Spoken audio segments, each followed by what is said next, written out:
basement of La Penta. This is WICR. Hello everyone, welcome back to a very special WICR production. We are here with Calcio Corner. We have two Serie A specialists in the house, Martino Puccio, Antonio Coppola. Guys, how you doing? Good, Joe. What's up? I'm just excited to talk Serie A. You know, we have a lot of good quality soccer programming on WICR, but I don't think there's kind of that bed of experts when it comes to the Italian Serie A. So I think you two are as good as it comes. So obviously we're only after week one, so to start it all off, I want to get predictions from you guys. We know Juventus has kind of had a firm control over Serie A for a long time, but you know, talking to you guys before the show, I think we all agree, we feel Juve is kind of vulnerable for the first time. With that vulnerability, who do you guys think is kind of going to step into that lead role?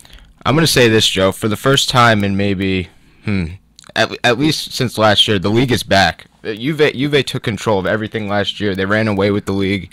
There wasn't much competition, but I think this year we can all agree that everything's pretty much wide open for a select maybe 4 or 5 teams. So it'll be a great year.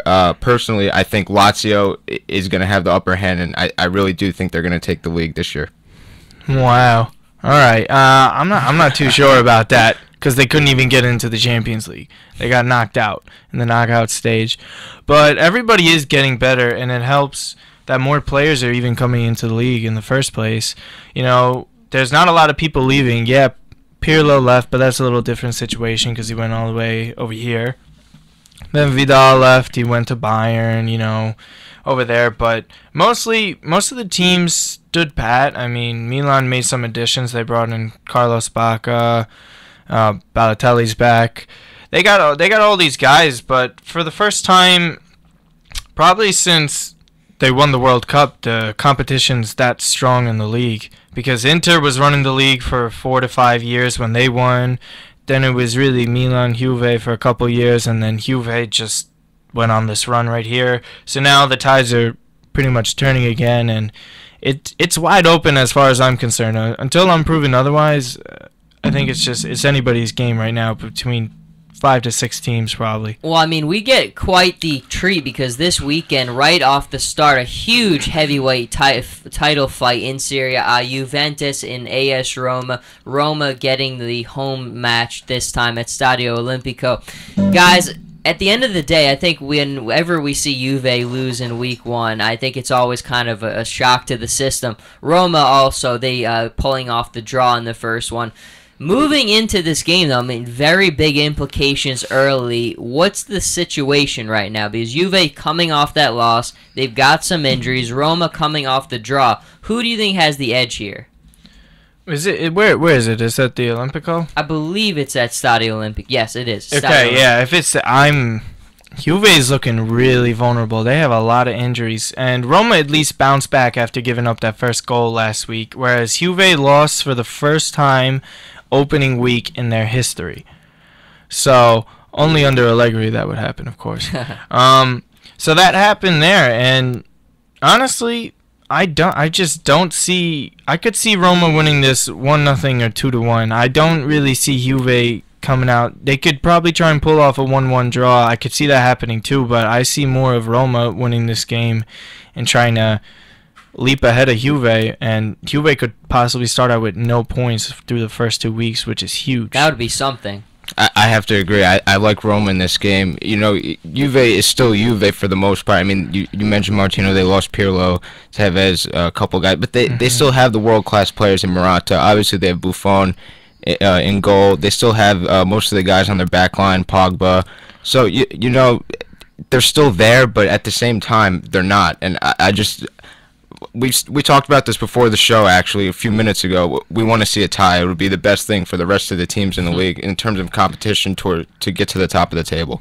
I don't think there's any doubt about that. And I think on the Roma side, I mean, the thing I liked bringing in Edin Dzeko kind of before everything started up, because I still feel like when you look at Roma and kind of the roller coaster ride that was last season for them, they really were missing that guy you could kind of put and help create separation and space on the in the attack, and I think Dzeko's going to help out a little bit with that. But this is really big. I mean, it's kind of cool in the Premier League. We had Chelsea, Manchester City week 2. Now in Serie A, we have Juventus, Roma in week 2, and whenever these two sides play, it's always incredible fun. Moving along a little bit, though, in the news this week, obviously we're going to go to Martino because there's not a bigger AC Milan fan in maybe all the land than Martino is. Mario Balotelli is back in the fold, and obviously it's been quite the story, his career to this point with his little stint at Liverpool. Brendan Rodgers kind of just saying that he doesn't think that his tactics kind of fit with Liverpool right now. But Martino, you've seen the guy a lot. Is he going to kind of get a little resurgence back with AC Milan? Here's the thing. He has no choice. It's either put up or shut up at this point. Yeah. How many teams has he been on? He was on Inter, then he went to City, then he goes back to Milan, then he goes to Liverpool, and now he's back here.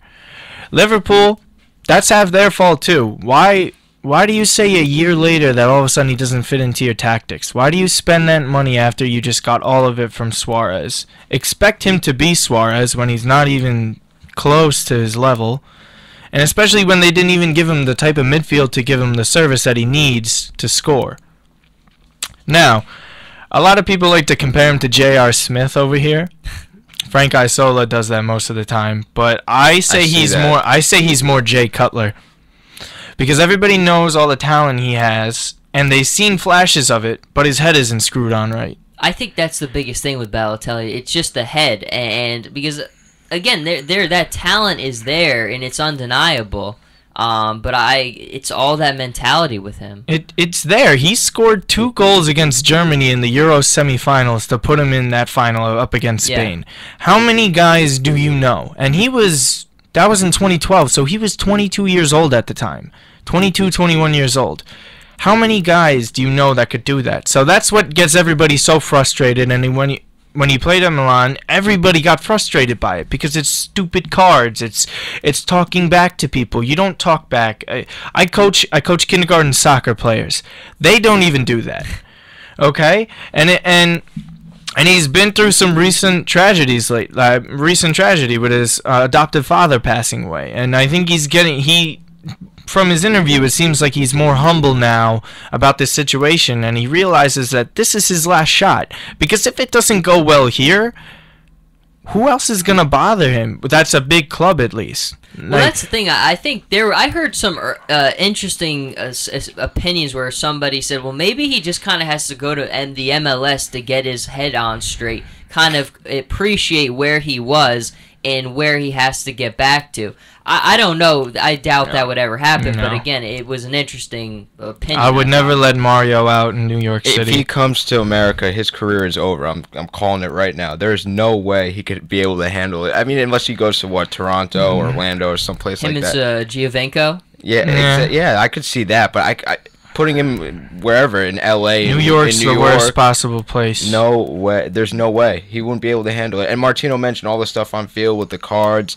And his antics. But what about all the off-field stuff? That's what you really have to worry about, I think, with Balotelli. Everything he does off the field just drives you nuts. When he was with Man City, and he came over here for the preseason tour against the Galaxy, and he did that little roulette. He did around the back. He did the back heel, and he tried shooting it, and he just missed it on purpose. It wasn't even like he was trying. So a lot of people don't respect him enough in the first place. He does have some points. In Italy, he does get a lot of racist chants at him. There's monkey chants. They throw bananas. It's terrible. I'm not gonna. I don't care if I'm Italian or not. I'm not gonna give him the benefit of the doubt. It's just not right. No matter what, you give him some sympathy, and he does get hit a lot when he plays. He does. He gets fouled a lot, but at the same time, there's no excuse for it. Like 2006 World Cup, Zidane. I don't care how great of a player you are. You lost your cool. You can't lose your cool like that. You can't be headbutting somebody. You got to remember, half of sports is mental. And if you can't keep your head in it, then you're useless. And you see it in football, basketball, any sport. Very good thoughts. If you can't, yeah. I mean, I think Balotelli is a very interesting case study because he is a very complex character. There's a lot of different elements, I think, that go into work there. But really good stuff on him. Moving along a little bit, though, guys. Obviously, this is a very big week, too, for a lot of teams. Right now, I mean, we have Chievo, Verona at the top, Sampdoria at top, Fiorentina at the top, Lazio at the top. Really need big bounce back weeks, obviously, from your AC Milan. We need to see Antonio, I want to go to you for a minute. You're a big Inter Milan guy. A good start to the season from them. What do you think is the overall outlook for them for the season moving forward? I think the biggest goal for Inter in terms of, outlook for the season, it has to be consistency, because last year, it was a bit, it was just confusion. Mazzarri started off the season as head coach. Mancini came over, he came back, and he kind of, got things to mesh a little bit better. Because with Walter Mazzarri, they were not scoring the ball. They were just inconsistent. They lacked, the consistency and the camaraderie that a team you would like to see in a team. So I think this year the biggest thing is going to be consistency, getting results every week, whether it's a draw, a win, whatever.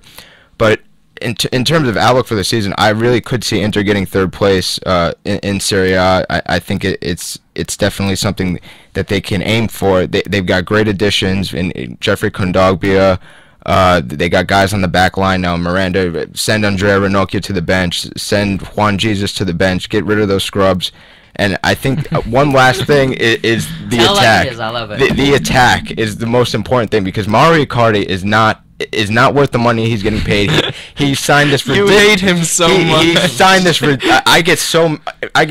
Yeah, but he scored like 20-something goals last year. That's the thing that bothers me, Martino, is that the guy, he stands in front of the goal.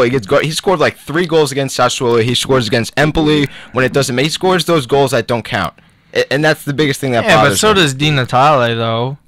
And he's worth his money. As long as he scores, at least he's scoring. Oh my, but it's just, anyway, they signed him to this extension, and you saw last game, he gets hurt in the 15th minute. Stefan Jovetic comes in, who was their latest big pickup, who I happen to be a big fan of.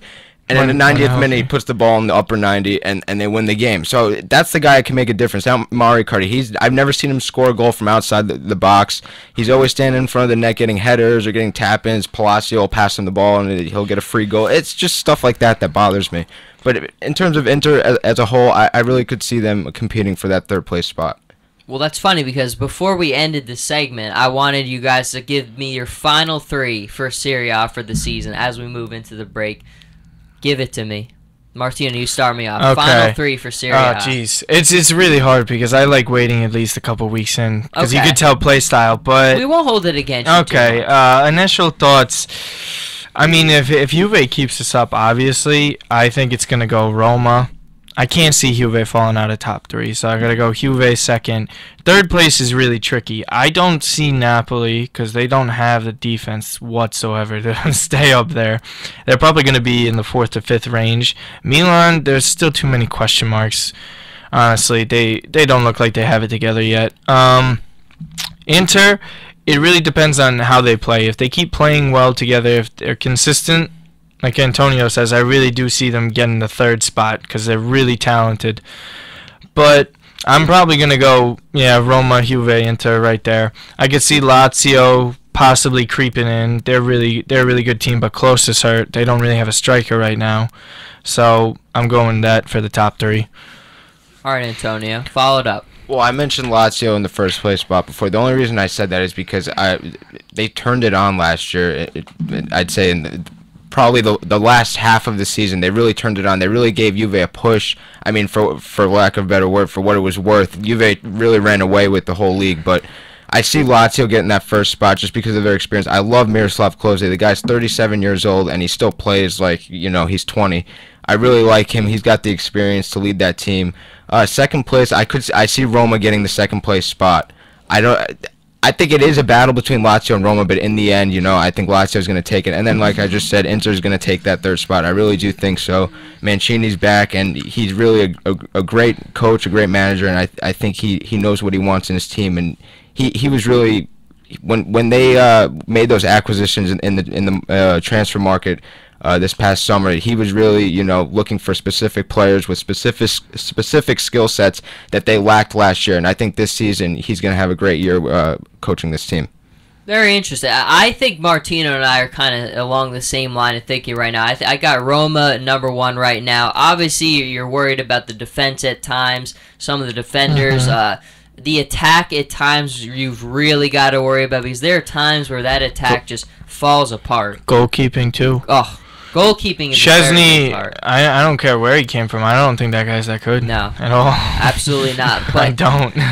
I think at the moment, some things you can be hopeful for Rome. This is a big weekend, though. I mean, depending on how they look and they come out against Juve, who I have #2, because, again, there are still a lot of pieces. Marchisio, Murata when he's healthy. Obviously, when you have Gianluigi Buffon in net, that always makes things a little bit easier. And then at the 3, I'm going with Lazio as well. I think Lazio, I really like the way that they've been playing and progressing. But, again, it's like you guys said, that striker missing that kind of quality, big-time guy you can rely and be accountable for is something that you worry about a little bit. But we have our predictions. We talked a lot of Mario Balotelli. Where else are you going to find this stuff other than Calcio Corner? We'll try to muster up some more stuff, try to get ready for classes, but everyone, don't move a muscle. We'll be back very soon.